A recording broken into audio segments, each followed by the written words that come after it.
멘토링 특강에는 제가 하고 있는데요. 항상 멘토링 특강을 쓸 때마다 그 어떤 내용으로 멘토링을 해드려야 될까 고민을 합니다. 예, 원래 멘토링은 멘토가 멘티한테 하는 게 멘토링이거든요. 그래서 음, 제가 그 사업 설명 외에 비즈니스에서 정말 저 말고도 지금 이 세상에는 굉장히 성공한 사람들이 많거든요. 그래서 그런 분들의 노하우를 어떻게든 빼내가지고 우리 휴행 가족들한테 드려야 되겠다라는 생각에 항상 멘토링을 할 때는 온갖 자료를 다 뒤집니다. 그리고 그 중에서도 우리 사업과 직결되는 그러한 노하우, 그리고 지금 저한테 요즘에 최고 관심이 있는 거는 좋은 말들은 너무 많아요. 그리고 노하우도 많고, 그런데 그것이 얼마만큼 시대에 맞느냐가 너무 중요하거든요. 그래서 이 시대에 우리가 지금 돌아봐야 될 것은 무엇이고, 그리고 지금 이 시대에 우리가 모두 다 성공을 위해서 가고 있는데, 지금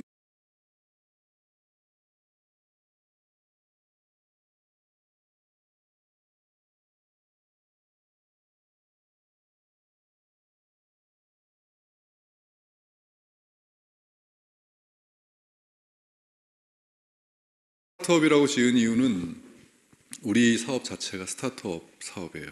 창업을 하는 사업이고, 지금 우리 회원분들께서도 많은 곳에서 항상 스타트업을 시키시려 지금 노력하고 계시기 때문에 지금 현 좌표와 지금이 어느 정도 이 어려운지를 정확하게 아셔야 될 필요가 좀 있습니다. 지금 일자리 쇼크라고 얘기해요. 아예 쇼크가 와버렸어요. 그래서 저는 이것에 굉장히 관심이 많은데, 그래서 매달 우리나라의 일자리 그 취업률을 체크하고 실업률을 체크하고 이게 습관화돼 버렸어요. 취업률 7.2만 명, 8년 4개월 만에 현재 최악입니다. 그러니까 8년 4개월 동안 이렇게 최악인 적이 없었다는 거예요. 10만 명 밑으로 떨어지는 게 거의 없었는데 최근에는 그냥 뭐 10만 명 밑으로 쭉쭉쭉 떨어지고 있어요. 아예 일자리 쇼크라고 얘기하는 것이 이제는 쇼크가 와가지고 사람들이 멘붕이 왔다 그러죠. 멘탈이 붕괴가 돼가지고 지금은 이제 일자리가 없다 이런 걸 떠나서 완전히 구직 포기자가 늘어나요. 예전에는 구직 포기자가 몇 명이냐는 것을 수치로 안 따졌거든요. 그런데 지금은 이제는 구직 포기자를 수치로 따지는 시대가 되었어요. 그 정도로 아예 이제 구직을 할 것을 포기해버려요. 그러면서 많은 사람들이 생각하는 게 뭐냐면 남들에게 고용을 당할 생각을 하지 않고 이제는 어떻게 하죠? 창업을 생각해요.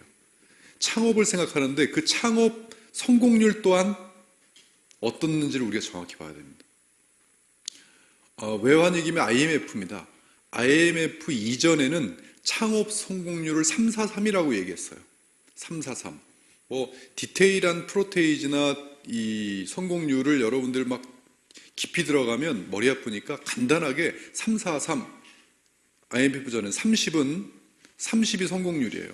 40이 현상 유지, 마지막 30은 실패. 이렇게 해서 3, 4, 3을 따졌어요. 그런데 IMF를 겪은 이후에 2대 8, 그러니까 성공률이 20%로 낮아졌어요. 그래서 굉장히 힘들다고 얘기했거든요. 그런데 지금은 3대 97이에요. 즉 3%만이 창업에서 성공을 한다라고 이야기를 하고 있어요. 이 정도 시대가 되어버렸습니다. 지금. 그러니까 100개의 가게를 차리면 3개가 살아남는다는 뜻이에요. 그 정도로 지금 너무나 어려워요. 취업률이 적고 창업 성공률이 적으니까 뭐가 안 돕니까? 시중에. 돈이 안 돌아요. 돈이 안 돌으면 이렇게 줄여지는 게 뭐죠? 소비예요. 소비가 줄여드니까 창업은 뭐든 소비가 늘어나야 돈을 벌잖아요. 그러니까 이들이 점점 창업률부터 시작해서 장사가 안 되는 거죠. 버텨낼 수가 없는 거예요. 자기 자체도 버텨낼 수가 없는 데다가 거기다가 지금은 소비자 최우선 시대고 소비자 천국 시대라고 하죠. 이게 참 아이러니해요. 소비자 천국 시대는 우리도 소비자 아닙니까? 그럴 때는 소비자로 물건 살 때는 너무 좋아요. 그런데 그냥 단지 우리가 비즈니스를 하지 않고 일을 하지 않고 소비만 했다면 정말 요즘처럼 이렇게 살기 좋은 때가 없을 겁니다. 왜? 가장 저렴하고 가장 싸고 인터넷만 들어가도 경쟁력이 있는 비교 사이트 다 들어가서 가장 우리가 손쉽게 적은 돈을 투자해서 최고의 상품을 살 수 있는 때가 지금이에요. 소비자. 그런데 만약에 누군가는 그걸 팔고 있단 말이죠. 누군가는 팔고 있고 누군가는 그걸 만들고 있어요. 누군가는 그걸 가지고 회사를 차리고 있고 누군가는 그걸 가지고 창업을 해서 돈을 벌려고 하고 있어요. 그런데 이것이 무한 경쟁이 치열해져 가지고 과열이 되다 보니까 소비자들은 좋은데 실질적으로 정말 열심히 고생해서 유통을 하는 사람들은 창업률이 굉장히 떨어집니다. 그래서 오히려 지금은 이 스타트업이라고 하는 것의 성공률을 그 다음에 스타트업의 성공 요건이 굉장히 중요한 시대가 됐어요.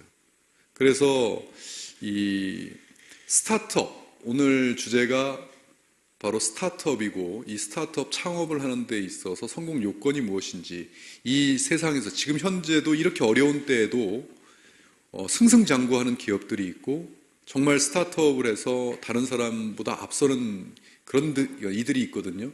그들은 도대체 무엇을 어떻게 했길래 도대체 이렇게 되느냐 하는 것을 우리가 제대로 알아서 우리 사업에 접목을 시켜야 될 거라고 생각해요. 먼저 스타트업이라고 하는 이 단어부터 정확하게 한번 정의를 해보죠. 스타트업, 이것은 쉽게 얘기하면 설립한 지 오래되지 않은 신생 벤처기업을 뜻하는 말이에요. 신생 벤처기업. 그래서 미국 실리콘밸리에서 처음에 나왔어요. 이 스타트업 기업이라고 하는 것은. 근데 보통 이 스타트업 기업을 뭐라고 얘기를 하냐면 인터넷, 그러니까 벤처, IT 이쪽을 칭하는 용어였는데 지금은 그냥 모든 창업 기업을 가리켜서 스타트업 기업이다 이렇게 얘기해요. 그래서 스타트업은 창업이다 이렇게 생각하면 됩니다.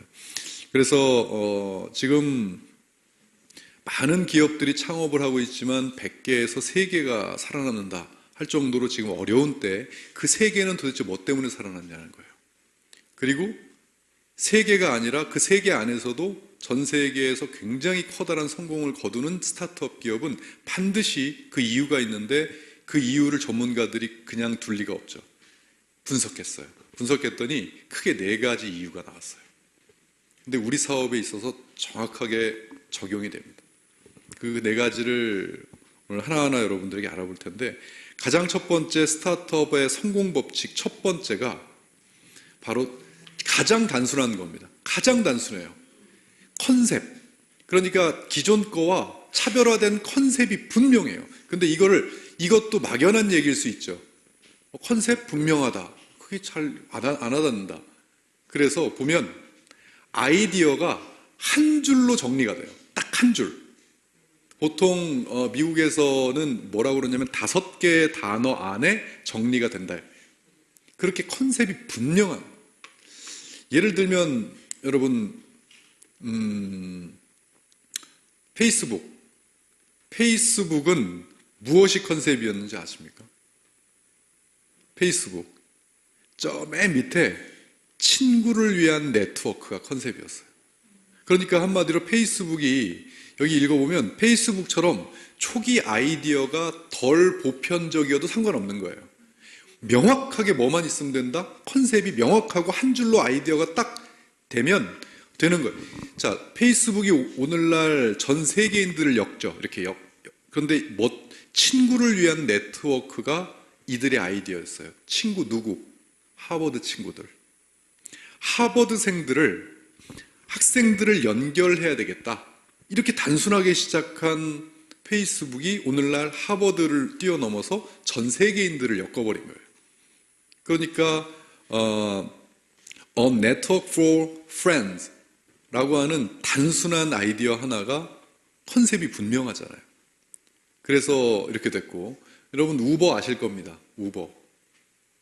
지금 우리나라도 우버 때문에 난립니다. 택시 기사분들이 난리예요. 생존권 때문에.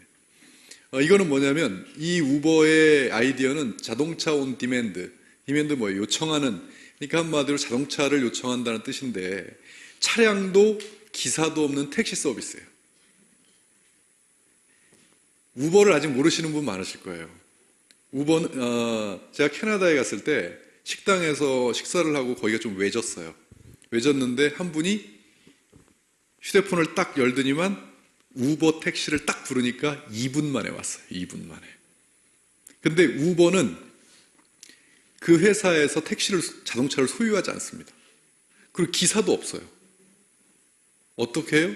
우버에 등록된 그 주위에 예를 들어 내가 자가용을 가지고 있어요. 자가용을 가지고 있는데 우리 동네에 있는 우버에 제가 등록을 해요. 어떻게 등록을 하냐면 내가 기사를 해주겠다. 한마디로 여러분 콜택시 아시죠? 한마디로 콜 자동차 자가용인 거예요. 콜 자가용. 그래서 내가 등록을 하면 내 주위에서 누군가가 우버 택시 나 우버 탈래 하고 딱 부르면 내가 그것을 콜을 받으면 내가 가서 내 자가용으로 태워주는 거예요. 그것을 연결시켜주는 플랫폼이 우버예요. 전 세계에 지금 어마어마한 이 우버를 이 플랫폼 자체가 전 세계를 또 엮어주는 것이 아주 간단한 그래 분명히 자동차를 원하는 사람들이 많을 거다. 그리고 신속하게 바로 옆에서 그러면 자동차를 원하는 사람이고 우리 다 어떤 니즈가 있냐면 나 혼자 차 타고 어디 갈 때 예를 들면 내가 목적지가 같으면 누가 옆에서 돈 내고 타준다 그러면 고맙잖아요. 예. 그래서 우리가 카풀도 하고 여러 가지로 하는 거 아닙니까? 그 아이디어가 서로 니즈가 맞은 거예요. 니즈가 맞아가지고 지금 전 세계에 어마어마한 회사가 됐죠. 이런 거예요. 분명해야 돼요. 목표가 분명해야 돼요. 휴앤컴퍼니 목표가 분명하잖아요. 컨셉이. 이 세상 모든 이들에게 자영사업의 기회를 제공하겠다. 플랫폼으로. 이것을 그 플랫폼이 진짜 우리가 가진 온라인, 오프라인 플랫폼을 이 일반인들에게 자영사업의 기회를 어떻게 보면 창업을 시키는 거예요, 우리가 창업을 시켜주면서 그것을 어떻게 하겠다? 단순히 창업을 해서 나도 창업을 해서 내 가게에서만 물건 팔고 끝나는 것이 아니라 수많은 사람들을 창업을 시키는 걸 연결해서 그 네트워크로 수익을 얻겠다 하는 명확한 목표가 있어요. 그래서 우리는 비주 슈머라고 하는 어떻게 보면 여러 가지 단어도 필요 없습니다. 딱 하나예요. 비주 슈머라는 단어 하나예요. 그 안에 모든 게 들어가 있어요. 그래서 제가 비주 슈머라는 것을 이렇게 얻었을 때, 아이디어가 스쳤을 때 얼마나 흥분을 했는지, 소름이 끼칠 정도로 흥분했는지. 왜냐하면 원래 컨셉을 이렇게 만들어야 되거든요.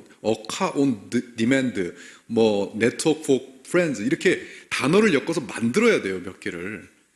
아이디어를 한 줄로 써야 돼요. 그런데 한 줄로 쓸 것도 없어요. 그냥 그 단어 자체가 비주 슈머라는 단어 자체에 모든 뜻이 다 들어가 있어요. 소비자, 그냥 쇼핑몰에서 물건 사는 소비자를 쇼핑몰을 만들어준다. 아주 간단하잖아요. 우리가 지금 만들고 있는 개인 플랫폼을 만들어준다. 예를 들어 내 피부샵에서 피부 관리받던 고객을 샵을 만들어준다. 얼마나 간단합니까? 모든 소비자들에게 비즈니스를 하게 만들어주는 비주 슈머라는 단어 하나 자체가 아마 컨셉으로 따지면 어떤 비즈니스보다도 단어 하나로 모든 것이 끝난다. 이거 제가 이 컨셉 차별화가 분명하다, 아이디어가 한 줄로 정리된다. 이거 제가 우리 비주 슈머에 맞춰서 쓴 노하우 아니에요. 지금 이것은 전 세계에서 스타트업 기업이 성공한 기업들을 분석해서 보니까 공통점들이 아이디어가 한 줄로 정리되더라고요. 명확해요. 그래서 우리는 이 세상 모든 소비자들에게 어떻게 보면 플랫폼을 제공하는 회사예요. 플랫폼을 제공해서 창업을 시켜주는 회사예요. 그게 바로 비주 슈머죠. 그래서 모든 것들이 비주 슈머 안에 들어가 있다. 두 번째는요. 자, 좀 의아해요. 이게 뭐지? 보통 우리가 창업에서 성공한 사람들, 성공한 기업들을 보면 컨셉이 분명하고 막 이제 또 무슨 전략이 나올 것 같고 뭔가가 막 기술이 나올 것 같고 뭐 커다란 노하우가 나올 것 같은데 강인한 의지를 꺾지 않는다 이런 게 나와요. 스타트업 기업이. 거기에 좀 더 디테일하게 들어가면 밑에 회복 탄력성, 추진력 이렇게 두 개가 나옵니다. 회복 탄력성이란 건 뭐죠? 회복시키고 탄력을 다시 유지한다는 뜻이. 언제 그래야 될까요? 우리가 창업을 해가지고 만약에 창업을 딱 했어요. 승승장구를 해요. 그럴 때 회복 탄력성이 필요합니까? 어떨 때 회복 탄력성이 필요해요? 위축되었을 때나 뭔가 꺾였을 때나 뭔가 막 그러니까 디프레스 됐을 때 이게 뭐가 잘 안 됐을 때 아무튼 회복을 해야 되잖아요, 우리가. 그죠? 추진력. 이게 왜 필요하냐면 이 스타트업 기업에는 거의 이것이 필수다. 그래서 이 내용들을 좀 길어서 제가 가져오질 않았는데 어떻게 보면 상품에 대한 그런 아이디어나 기술력 그런 어느 것보다도 성공한 기업들이 이야기하는 것이 이 회복 탄력성과 추진력이에요. 그러니까 이 강인한 의지가 꺾이지 않는 그것이 최고 우선으로 치는 거예요. 예를 하나 들어드리겠습니다.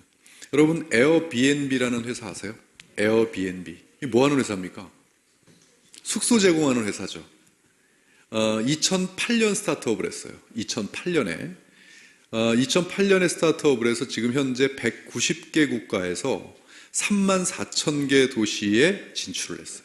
이 에어비앤비를 이용하는 고객이 약 2억 명이 이용을 해요. 근데 간단한 거였어요. 뭐냐면 자기 집을 상품으로 내놔요. 자기 집을 똑같습니다. 이 우버하고 똑같아요.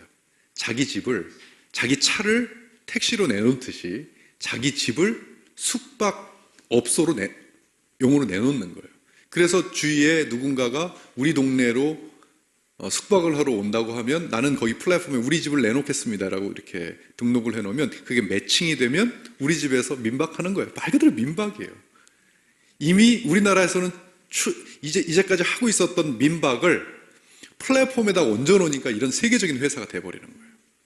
오프라인에서 민박만 했잖아요, 우리는. 그 동네 오면 우리가 가가지고 전화로 예약하거나 인터넷에 이제 나오면은 민박집 주인한테 전화로 예약해서 얼마예요? 하룻밤에 이렇게 해가지고 거길 찾아가고.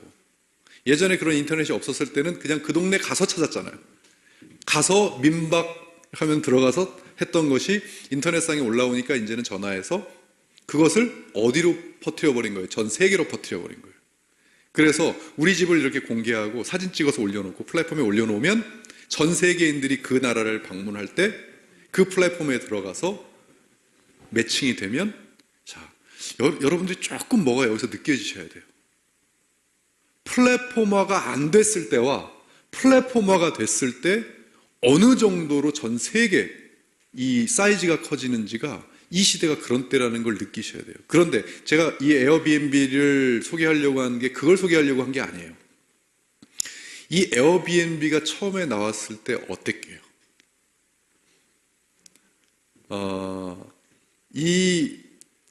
자, 보세요. 이 회복 탄력성과 이 추진력을 요구한다는 그 이유는 뭐냐면 여기 보세요. 엄청난 거절과 난관을 겪게 되기 때문이에요. 이 스타트업 기업, 특히 혁신 기업은 더합니다. 엄청난 거절과 엄청난 난관. 자, 처음에 2008년에 에어비앤비가 오픈을 했는데 2007년도에 처음에 런칭했을 때 사람들이 단순했어요. 이 아이디어가 그냥 거실에다 싸구려 에어매트 하나 깔아주고 아침에 그냥 시리얼 하나만 제공해야 되겠다라는 단순한, 그러면 별로 돈이 안 들지 않습니까? 그러면 아주 싼 가격에 우리 집이니까, 사람이 사는 집이니까 환경은 좋을 거고, 그런데 싼 가격에 에어 매트리스 깔아주고 아침에 일어났을 때 시리얼만 주면 끝이다. 이렇게 단순한 논리로 출발을 했을 때 엄청난 거절과 난관, 비난. 자, 제일 먼저 비난했던 게 어떤 내용 같습니까? 위험성이었어요. 우리 집을 어떻게, 만약에 이상한 사람 오면 어떡해? 이걸 사람들이 내 집을 내주려고 하겠어? 이거였어요. 내 집을 그 사람이 누군지 알고 내줘. 막 이런 엄청난 이야기들이 많았어요. 그런 것 때문에 이 비즈니스 모델을 펀딩을 받으려고 내놨을 때 수많은 사람들이 이것은 사업성이 없다. 이건 에어비앤비라는 회사는 성공할 그게 없다. 이 에어비앤비가 세상에 드러냈을 때 진짜 미운 오리새끼 마냥 초라하고 볼품 없었다는 거예요. 그런데 이들은 자신의 아이디어에 대한 확신이 있었던 거예요. 분명히 세상을 이렇게 어두운 측면으로 볼 때는 그러한 불안함이 있지만 긍정적인 측면으로 보고 이것이 세상에 공식화된 플랫폼으로 나온다면, 공식화돼서 범용화된 플랫폼이 된다면 이것은 누구나 이런 세계적인, 이것이 어느 일정 수준에만 올라오면 안정성부터 시작해서 범용성이 확보가 될 것이다. 그렇다면 전 세계 사람들은 서로 간에 또 니즈가 맞는 거예요. 자신의 집을 놀리느니 수익을 얻고, 또 그 동네에 있는 아주 깨끗한 집에서 내가 안전하게, 오히려 가려고 하는 사람들이 오히려 안전함, 그 다음에 뭐가 보장이 된다고 생각해요? 우리가 공용 숙박업소에서는 일단 깨끗함이 보장이 안 되잖아요. 우리한테 보장이 안 된다는 하지만 이러한 집에서는 왠지 집밥을 먹을 수 있을 것 같고, 집에서 이런 것들이 같이 이렇게 맞아떨어져서 세계적인 기업이 되어버립니다. 그래서 190개 나라에서 34,000개 도시에서 지금 수많은 사람들이 집을 내놨어요. 우리 집에서 자라고 집을 내놓고, 그리고 2억 명이 지금 이것을 이용하는 플랫폼이 돼버린 거예요. 그런데 이것이 이 일정 궤도에 올라갈 때까지 아주 엄청난 거절과 이 사업이 안 될 것이다 했는데, 지금 이 창업자들이 중요한 거 있어요. 의지를 꺾지 않았다는 거예요. 분명히 된다, 이거는. 그리고 되게 만든다. 이게 중요한 거죠. 되게 만든다. 처음에 단순히 거실에 싸구려 에어 매트리스를 깔아주고 아침에 시리얼을 제공한다는 그 아이디어가, 그걸로 지금 그것뿐만이 아닙니다. 엄청난 여러 가지의 베네핏들이 얹어지면서 발전을 해서 오늘날의 에어비앤비가 된 거예요. 그러니까 여러분들의 사업이 어떤 창업이더라도 제일 중요한 것은 그 창업이 성공할 때까지 그 창업주, 여러분들이 지금 한 분 한 분이 다 창업주 아닙니까? 나의 스타트업 기업을 이끄는 창업주의 의지, 꺾이지 않는 의지는 기본적으로 수반이 되어야 이것이 성공이 된다. 특히 혁신 기업이라든지 스타트업 기업은 반드시 이런 난관이나 어려움에 봉착한다는 게 거의 기정화되어 있어요. 두 번째가 바로 의지력, 추진력, 회복 탄력성과 추진력이에요. 또 세 번째도 비슷합니다. 이 스타트업을 하는 데 있어서 가만히 보면 아이디어의 무슨 전략이라든지 광고, 마케팅 이런 쪽이 정말 성공 전략이라고 생각을, 저도 이것을 보면서 의외다. 뭐냐면 IT 쪽이나 공학 쪽이나 마케팅 쪽, 경영 쪽으로 가야 되는데 철저히 막 인문학 쪽으로 가는 거예요. 그런데 이걸 다 보고 나서, 자료를 보고 나서 정말 그렇다는 걸 저는 깨달았어요. 이 필생의 사업이라고 여긴다는 것은 뭐냐면, 이 필생은 뭡니까? 이게 필수적, 이게 한마디로 생존의 사업으로 여긴다는 거예요. 거기서 빠뜨릴 수 없는 기업이 바로 페이스북이에요. 예, 그걸 마크 저커버그 최소한 뭐라 그러냐면, 성공한 스타트업 기업 중에서 최소한 한 명, 이게 뭐냐면 많으면 많을수록 좋아요. 그런데 최소한 그 창업주만큼이라도 내가 인생에 생존하는 원리로, 이 사업으로 여겨야만 된다. 이것은 뭐냐면, 쉽게 얘기하면 이거예요. 여러분들 기업이 그것까지 느끼실 줄 알고 보실 줄 안다 그러면 그 기업을 분석하는 눈이 조금 커지신 거예요. 뭐냐면 기업은 맞습니다. 누구나 기본적으로 이윤 추구는 베이스에 깔고 있어요. 이윤이 안 나면 회사 기업이 운영이 안 되는 건 맞아요. 그런데 이 이윤을 추구하는 방향과 길이 기업이 어떻게 갖고 있느냐가 정말 중요해요. 무엇을 이루려고 하느냐, 무엇을 이루려고 하는데 그 이루려고 하는 이유가 단지 얼마만큼의 돈을 벌기 위한 것이다, 아니면 진짜 이 사명을 가지고 필생의 사업으로 생각하고 있느냐는 너무 중요합니다. 특히 우리나라 네트워크 마케팅 이 업계에서는 더욱더 중요해요. 그러니까 수많은 기업이 이렇게 오래 버티지 못하고 문을 닫고 망하는 이유 중에 하나가 단순히 뭔가를 이용해서 돈을 번다라고 하는 것은 이제는 소비자들이 인정해 주지 않아요. 그리고 혁신이라고 하는 것도 뭔가 필생에 뭔가가 있어야 돼요. 이 페이스북 처음에 했을 때 여기 보시면 왜 필생의 사업으로 생각을 해야 되냐면 일단은 관점을 장기적인 관점으로 봐요. 뭔가를 이루려고 하는. 그래서 쉽게 뭔가를 세팅해서 뭔가 쉽게 단타로 뭔가를 하거나 회사를 뭔가 이렇게 하거나 그렇게 해서 단기적으로 돈을 벌 생각을 하지 않아요. 그렇기 때문에 의지가 안 꺾이는 거예요. 그러한 필생의 사업을 가지고 있기 때문에. 여러분 유명하잖아요. 2006년에 페이스북을 시작한 지 2년 만에 야후 아시죠? 야후라는 기업에서 1조 원 줄 테니까 팔아라 했어요. 페이스북을. 여러분, 우리 입장 바꿔놓고 한번 생각해 보자고요. 여러분들이 회사를 창업했어요. 진짜 창업했다고 치자고요. 그래서 야후라는 기업, 이제 야후는 잘 기억에 사라졌으니까 네이버에서 여러분을 딱 만나서 1조 줄게 팔아라. 나 안 판다. 손 한번 들어보세요. 이게 상상이 안 되잖아요. 1조면 억이 10,000개예요, 10,000개. 억이 10,000개 있어야 1조예요. 그러니까 상상이 안 가잖아요. 1조를 주겠다고 하는데 안 판 거예요. 단칼에 거절한. 왜 그럴까요? 이 친구는 돈 벌려고 이걸 만든 게 아니에요. 자신의 필생의 사업으로 이걸 만든 거예요. 그러니까 그 1조를 받으면 자기의 인생, 존재 자체가 없어지는 거예요. 인생에. 그러니까 단칼에, 자, 지금 얼마 됐어요? 456조가 됐어요. 이 기업 가치가. 그때 456배가 됐어요. 1조가. 이 마크 저커버그가 바보여서 그랬을까요? 그때 얼마나 어려운 때였냐면 그때 당시 그 책을 쭉 읽어보면 페이스북이 엄청 어려웠을 때예요. 엄청 어려워가지고 직원들, 주주들 할 거 없이 주위에 이것을 하기 위해서 주위에서 돈도 받고 여러 가지를 했을 거 아니에요. 주주들한테 투자도 받고.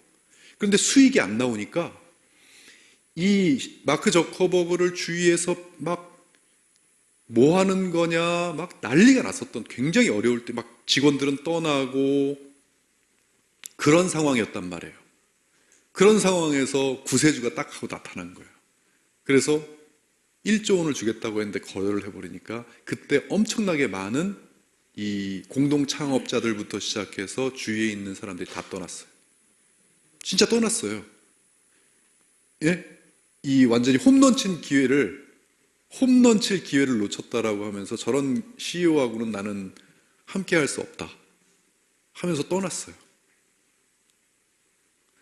필생의 사업이 아니었다면 1조 아니라 5천억에도 팔았을 거예요. 2천억, 1,000억만 줘도 팔았을 거예요. 그런데 1조가 날라와도 왜? 필생의 사업의 의지를 꺾지 않으니까. 그래서 아까 제가 2번이 그렇게 중요하다는 거예요. 필생의 사업이 아니라면 그냥 툭 털고 말아버렸을 것을 그렇지 않아서 그렇게 됐고, 그것을 산다라고 하는 야후는 못 사가지고 역사 속으로 사라진 거 아닙니까? 지금 우리 기억 속에서. 그게 바로 정말 중요한 것 같아요. 스타트업을 하면서 여러분들께서 지금 얼마만큼 이 사업의 명분을 가지고 필생의 사업으로 생각을 하고, 근데 이 필생의 사업으로 생각을 한다 해도 이게 말처럼 쉽지 않습니다. 거기에 제가 이 비즈슈머의 4대 요소 중에 첫 번째가 명분이라고 되어 있는 이유가 뭐냐면, 명분이 없으면 필생의 사업이라고 하기 창피해요.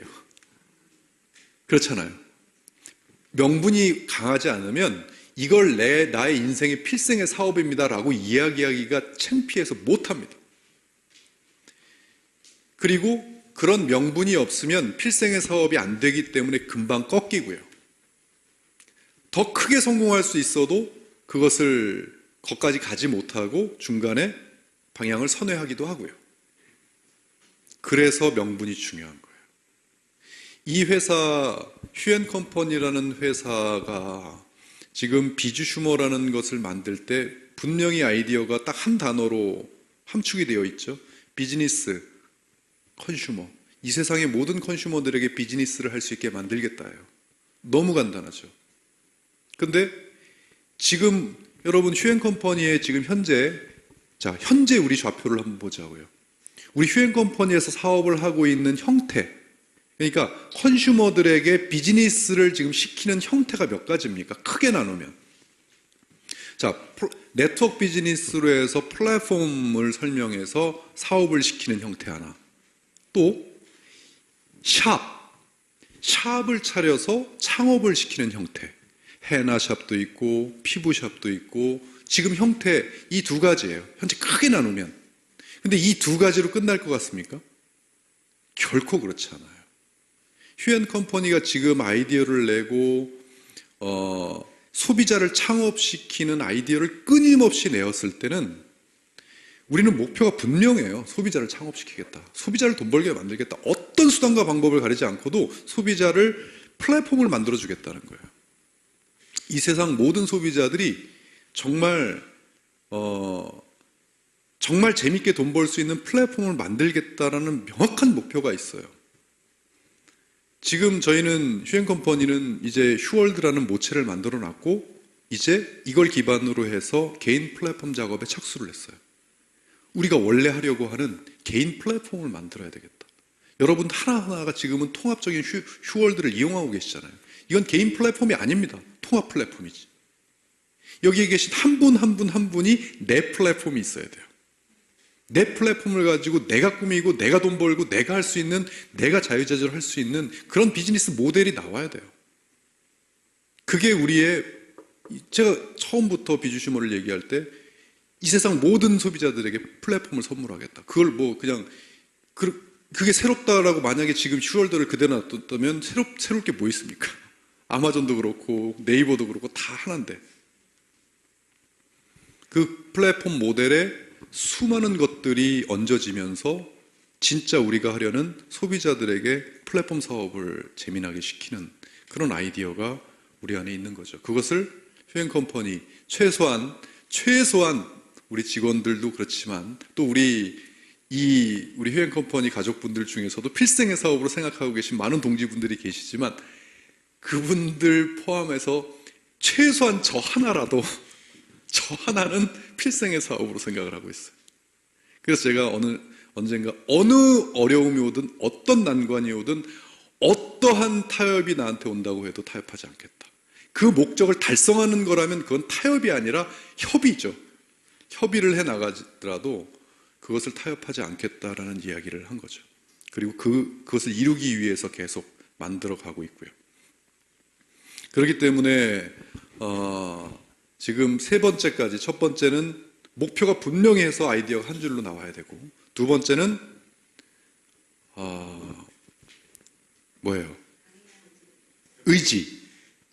의지를 꺾이면 안 되고, 그러니까 회복 탄력성과 추진력이 있어야 되는데 그것이 사실 어디서 나오냐면 이 필생의 사업으로 생각하는 때에서 그 힘이 나오는 것 같아요. 자, 오늘 사실 제가 여러분들에게 진짜 말씀드릴 거는 네 번째를 이야기하기 위해서 말씀을 드리는 거예요. 이 세 가지는 일반적으로 굉장히 중요하지만 정말 저는 이 네 번째 이야기를 하고 싶어서 이 주제를 삼았어요. 네 번째가 뭐냐면 이거예요. 한번 읽어볼게요. 시작. 이게 무슨 얘기일까요? 뭐 10명이면? 펜이 뭐예요, 펜이? 추종자예요, 추종자. 예, 아주 추종자를 보통 열혈광펜이라고 하죠. 열혈광펜. 그래서 팬클럽이 있고, 여러분들도 스타의 팬이시고, 좋아하는 연예인이 있을 것이고, 유명인들이 있을 거 아닙니까? 그러면 그 사람의 팬이에요. 그것은 뭐냐면, 일단 공감대가 느껴져야 돼요. 그 사람이 생각하는 사상과 그 사람의 신념과 내가 맞아야 돼요.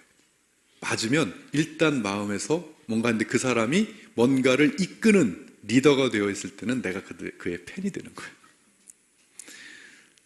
이 팬 10명이면 해볼 만하다라는 얘기를 누가 했냐면, 실리콘밸리의 최고 투자자라고 얘기하는 폴 그레이엄이 창업가에 대한 조언을 하면서,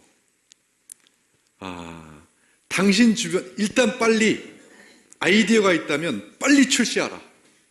일단 스타트업을 걸어라 이거예요. 그리고 나서 펜을 만들어라. 이렇게 얘기했어요. 아이디어 전부 다 해놓고 나서 하는 게 아니라 일단 출시하고 일단 펜을 만들어라. 그리고 나면 당신 주변의 모든 것이 망가져도 10명의 펜만 보유한다면 당신은 해나갈 수 있다. 이 사람이 어떤 회사를 발굴한 사람이냐면, 아까 제가 말씀드린 에어비앤비를 발굴한 사람이에요. 이 사람이 에어비앤비를 발굴해서 투자를, 펀딩을 해가지고 오늘날 에어비앤비가 이렇게 된 거예요. 그 에어비앤비의 초기, 이게 어디냐면, 자, 초창기 아파트에서 일했던 에어비앤비. 에어비앤비 누군가의 아파트에 이렇게 방을 얻어가지고, 요게 사무실에 다예요, 이게. 이 에어비앤비의 아이디어가 몇 주 만에 뚝딱뚝딱 아이디어를 정리해가지고 HTML이라고 이렇게 언어로 만드는 홈페이지 있어요. 아주 조악한 홈페이지 하나로 에어비앤비를 시작했어요. 그들은 뭐가 분명했냐면 컨셉이 분명했어요. 그리고 그것을 의기투합해서 모여서 이것은 반드시 성공할 수 있다는 의지가 있었어요. 그때부터 처음에는 막 비난을 받고 뭐가 그게 되겠느냐 안 되겠느냐라고 생각을 했지만 한 명 한 명 자기 집을 내놓는 한 명이 엄청나게 소중했답니다. 그래서 한 명이 우리 집 한번 내놓아볼까 하면은 이 직원들이 방문해가지고 그 한 명을 위해서 막 피드백을 받고 서비스를 하고 이 집을 이렇게 했을 때 이제 하나하나 이렇게 만들어 간 것이 오늘날의 에어비앤비가 된 거예요. 그랬더니 그들을 한 명 한 명을 이렇게 공감을 하고 당신도 당신 집을 이용해서 이렇게 많은 여행 문화를 만들 수 있고 문화에 동참시킬 수 있고 전 세상에 이 여행 문화를 만드는데 하나의 일원이 될 수 있습니다라는 명분을 준 거예요. 세상의 문화를 바꾼다. 그 중에 하나의 일원이 된다. 라고 하는 명분을 주니까 집 넓겠다. 그런 거를 같이 공유한다고 하니까 에어비앤비만의 여행 문화가 만들어졌고 이제 에어비앤비에다가 자신의 집을 올려놓은 사람들은 왠지 모르는 이 지구상의 문화를 바꾸는 하나의 혁신가의 느낌을 갖는 거예요. 혁신가의 느낌을 가지면서 했는데 초창기 당시에는 그렇게 어려웠던 에어비앤비도 딱 10명의 팬을 확보하니까 딱 들어가니까 10개의 집이 있다는 거 아닙니까? 최소한 내놓는 사람이 10개 정도는 됐다는 거 아니에요. 그러니까 1명, 2명 여행을 가기 시작한 에어비앤비가 오늘날 2억 명이 이용하는 대로 돼버린 거예요. 그러니까 아까 전에 그 윌 그레엄은 수많은 창업을 컨설팅하고 하면서 내가 내 아이디어를 가지고 뭔가를 시작할 때 정확한 팬 10명만 만들면 10명에게만 인정받으면 해볼만 하다라는 얘기를 하는 거예요. 또 혹시 여러분 슈퍼잼이라는 회사 아세요? 이 슈퍼잼은 잼 만드는 회사예요. 이 친구가 할머니를 졸라가지고 이 잼을 만드는 레시피를 배웠어요. 그래가지고 방과 후에 학교 갔다 와가지고 그 레시피를 가지고 잼을 만들어가지고 동네 돌아다니면서 파는 거예요. 근데 너무 얘가 이거에 대한 심취를 해가지고 너무 맛있게 만들어 버리니까 그 동네에 팬이 생겨버린 거예요. 그 팬이 생겨버린 그것이 출발이 돼서 오늘날 연간 100만 병씩 팔아요. 잼을. 그때 이 100만 병을 파는 회사로 슈퍼잼이 나올 때까지 그 동네에 최소한 10명의 팬이 생겼어요. 그 잼을 먹는 팬이. 그게 목표가 분명하고 시장이 되어 있다면 내가 하는 일에 명확한 10명의 팬을 만들 수 있는 확신만 있다면 세계적인 회사도 될 수 있다는 거예요. 외국 사례만 갖고 왔는데 우리나라도 있어요. 라이스블록이라고 하는 홍현우 대표. 떡볶이에요, 떡볶이. 떡볶이라 이 애기떡이라고 하는 떡을 만들기 위해서 3년 동안을 엄청난 수백 번의 시행착오를 했답니다. 일반적인 떡볶이를 만들지 않고 우리나라 사람들 떡볶이 정말 좋아하잖아요. 그런데 최고의 떡을 만들면 이거는 성공할 수 있다. 수많은 사람들의 입맛을 이렇게 해준다는 그러니까 필생의 사업으로 생각했으니까 3년 동안을 수백 번을 시행착오했죠. 그래서 만든 게 애기떡이에요, 애기떡. 지금 이걸 가지고 이렇게 만든 것을 가지고 돈이 없잖아요. 돈이 없으니까 뭘 받아요? 펀딩을 받아요. 한마디로 크라우드 펀딩하면 어디다가 그런 크라우드 펀딩하는 회사에다 자기가 이렇게 고생한 걸 내놓고 얼마씩 좀 투자해 주세요. 이게 바로 크라우드 펀딩이에요. 크라우드 펀딩을 받는데 사람들이 처음 그 크라우드 펀딩에서도 10명의 팬만 확보하면 이것은 결국 성공하더라. 그 10명이 자기 이제 떡볶이장, 이게 왜 시작을 했냐면 오빠가 떡볶이 장사하다 망한 거예요. 쫄딱 망해버렸어. 분명히 오빠 떡볶이가 맛이 없었거든. 그러니까 저 우리나라 대한민국 사람들이 그렇게 좋아하는 떡볶이를 정말 차별화되게 만들면, 근데 이 친구가 뭐냐면 컨셉이 명확했어요. 양념이 아니었어요. 떡이었어요. 차별화된 발효로 해가지고 어떻게든 이 떡을 잘 만들면 승산이 있다. 그리고 분명히 대한민국 사람들 이걸 좋아할 것이다. 이 떡을. 그리고 이걸로 떡볶이를 만들면 성공할 수 있다. 수백 번, 그 떡 만드는데 수백 번이 걸렸다는 거는, 시행착오했다는 건 어마어마한 의지예요. 여러분 생각해 보십시오. 말이 쉽지. 한 번 실패해도 꼬꾸라져 일어서지 못하는 사람이 태반인데 3년 동안 수백 번을 겪었다. 이렇게 만들었더니 안 돼. 이렇게 만들었더니 안 돼. 그것을 보고 사람들은 팬이 생기는 거예요. 그렇게 해서 성공한 케이스. 또 병뚜껑에다가 코르크를 갖다가 코르크처럼 막아가지고 스피커를 하면 병이 왜 울리잖아요. 울리니까 또 그래서 코르크라는 회사를 차려가지고 또 펀딩을 했어요. 그랬더니 처음에 10명부터 이렇게 모이기 시작한 아주 소수, 처음에는 굉장히 소수로 모였던 것이 총 1108명인가? 1108명한테 펀딩을 받아가지고 또 큰 회사로 성장을 하고 지금 이게 출시됐나 모르겠어요. 왜 우리 수세미 있을 때 수세미 꽉 짜고 막 이렇게 반 접었고 이렇게 하잖아요. 그것을 아이디어를 얻어가지고 이 설거지할 때마다 손을 줘야 되는 사각형 수세미가 아주 불편해가지고 아예 이렇게 접힌 모양의 수세미를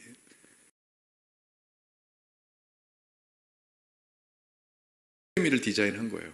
그래서 이거 가지고 디자인 어워드 수상도 했고, 이것이 뭐로 성공을 했냐면 처음에 이것을 디자인하고 해가지고 친구부터 이거 하고 설거지 해봐라고 줬는데 10명의 팬이 생긴 거죠.